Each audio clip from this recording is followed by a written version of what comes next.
Moving on to another game that was actually a little bit more fun. It was one of the few non-ugly games on the week. We have Jacksonville 24, Houston 21. Trevor Lawrence goes 364 and a touchdown for 26 points.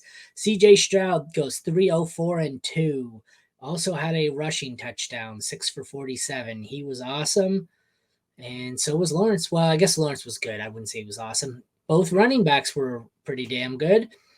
ETN goes 20 for 56, and then he has 4 for 30. So he manages to get to 19 points without a touchdown.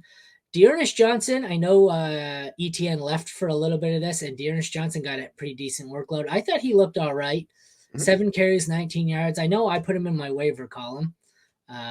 Singletary had 6 for 18, but through the air he had 6 for 54. How did he got 18 points just on I know this is a PPR league, but so that's 6. Yeah. That's an additional 5, so that's 11 points.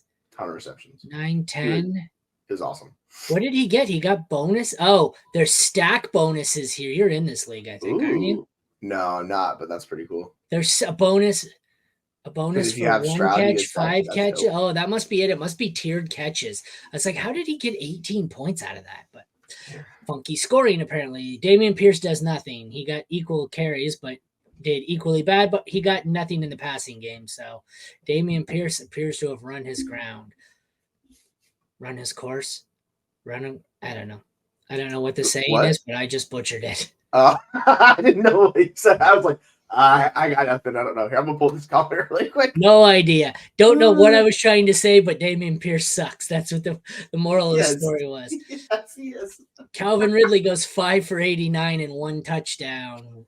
Christian Kirk goes 4 for 89 and no touchdowns. Yeah, there's some funky scoring in this one. I don't know why. Yeah, it's weird scoring for sure. Nico Collins goes 7 for 104 and a touchdown. Good God, Nico. Tank Dell, 1 for 12 on the ground, 5 for 50 and a touchdown. So we had 4 awesome receivers in this game. Then we get to the tight ends. Engram had 5 for 49. Luke Farrell had 3 for 55 somehow. Tight ends on Houston didn't do shit. Brandon McManus was good. He put up 15. Both defenses sucked, but you probably weren't starting either defense or you're an idiot. What are your takeaways on this? I'm going to switch back. Okay, sweet. Talk about that one. I'm going to switch screens because I'm getting sick of looking at these funky scoring settings. And I want to switch over to another board that's not so fucked up. I don't like your chances going against Hawkinson in full PPR. Like, I hate to break it to you. I mean, you need a good game from Santos to be realistic to give you a shot. You're up 6.4, but man, Hawkinson could go off in this matchup. So I switched to a different league, and I'm very worried. But I will. Singletary just dropped to 13 points in that. Yeah, like he did. No, he did really good for like receiving, but he did nothing on the ground. So like it totally makes sense. Okay.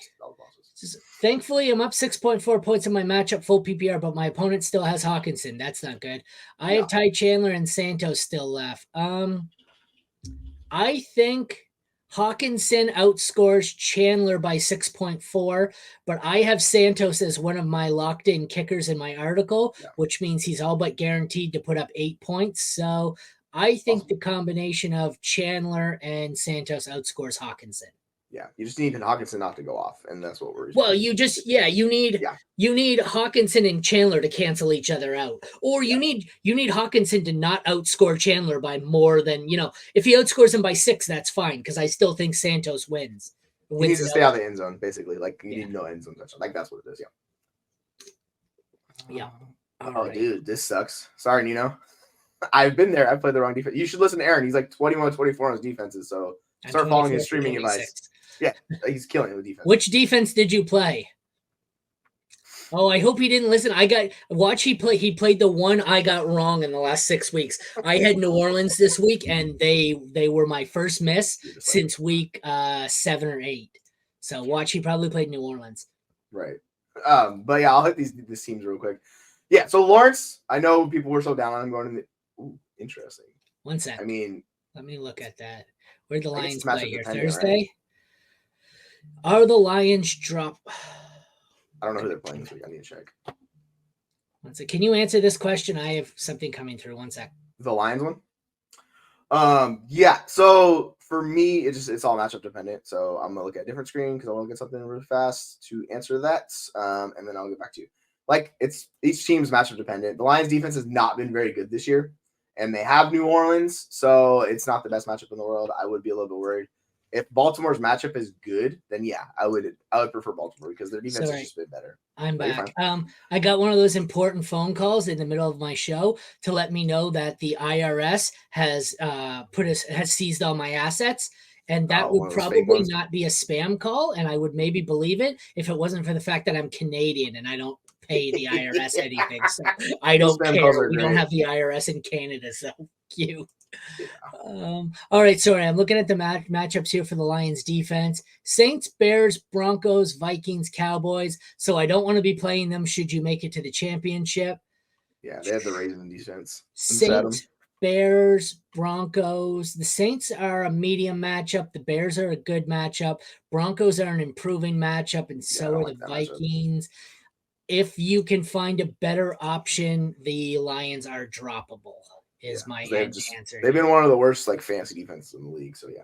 Well, they've been significantly. I can't talk. Significantly worse in the second half. Their pass defense. People have stopped running on them because you can't run on them, and they're just lighting them up through the air. So yes, the Lions are droppable. Oh, you have Ravens defense. Yeah, you definitely can drop them now. Because I think the Ravens are on bye this upcoming week, so that's the issue for me. So like that's the problem. I don't know. Let me look. Because yeah, they're definitely on a bye. It's checked. Like, yep. Are they? Yeah, they're on a bye. You can still drop the Lions and just find something better on the waiver wire. Yeah, I would look for just the best streaming option. Check back for my article later this week. If you check my Twitter, I will be releasing through King Fantasy Sports my Crossing the Streams probably Wednesday or Thursday, and that should give you 4 options to stream. And they're normally pretty good to hit. Yeah, Aaron's really good at the defenses. Started Lions versus Bears and finally benched Jets because it's Miami. Yeah, I get it.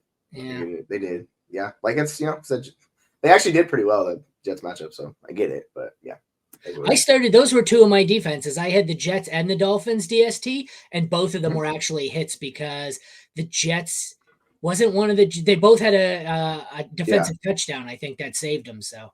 Yeah, for sure. Yeah, no, we talked about it on the recap or like when we were previewing the game. We're like, yeah, you could probably play both defenses. Like, Tua struggles against Packers over Lions. Having said that, I don't know who the Packers have this week.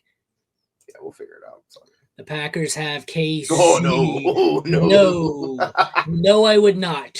I stand corrected. I am not going. KC finally scored the second half this week. But yeah, I'll hit up these teams real quick.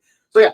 Lawrence looks good. He's finally scoring fantasy points because he's getting touchdowns. It's amazing what happens when you get touchdowns. They shift your fantasy points. Like he's playing a lot better recently. Stroud's one of the best quarterbacks in the league. Like these 2 guys are lights out. Like I'm starting both of them moving forward. Like no problem. Interestingly enough, with Singletary, he ran 77% of the routes. That's absurd for a running back. Running backs don't do that. So with how pass heavy Houston gets, like Singletary's the guy that offense I want. So much more than Dameon Pierce. Like you can drop Dameon Pierce. I don't care about him. Singletary is like a moving RB2 for me. It's wheels up. Yes. So keep the Ravens on through their bye. They're like DST2 right now, and they're pretty much matchup proof. Just pick someone else up. What's up, Z? I am a Kyron fan, but am I crazy for thinking he isn't the RB1 folks are making him out to be? Arizona's that's true. Royce did get a lot. I don't know. If he's an RB1, he's a low end RB1 for me based on volume. But not only was Arizona's defense soft, Cooper Kupp was almost not playing yesterday. Yeah, I mean he got like 6 targets. That's not. And went out after pretty much every time he touched the ball for the rest of the series. Like he was. Yeah, because he only had 61% of snaps. Like it wasn't a ton of work. It's just he was super efficient, which is weird because in the last 2 games he's been incredibly efficient. Before that, he was inefficient the entire year. So I don't know what's shifted for him and how they're using him.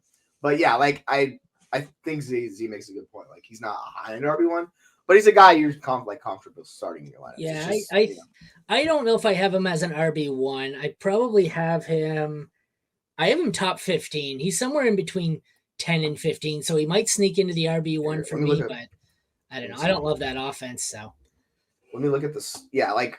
So routes run, Kyron tripled what Freeman's running because I was just checking that. So like, yeah, he's very much going to be involved in the passing downs and get that work over like Royce. If Royce doesn't get that touchdown though, like he puts up 7 points. So, like, Yeah. Did you see this? Cleveland, yeah, it's rough. Baltimore, Cleveland, Washington Dallas. doesn't mean anything. New Orleans, there's 3 matchups I don't want any part of for a running back. Cleveland, Baltimore, New Orleans. Ugh.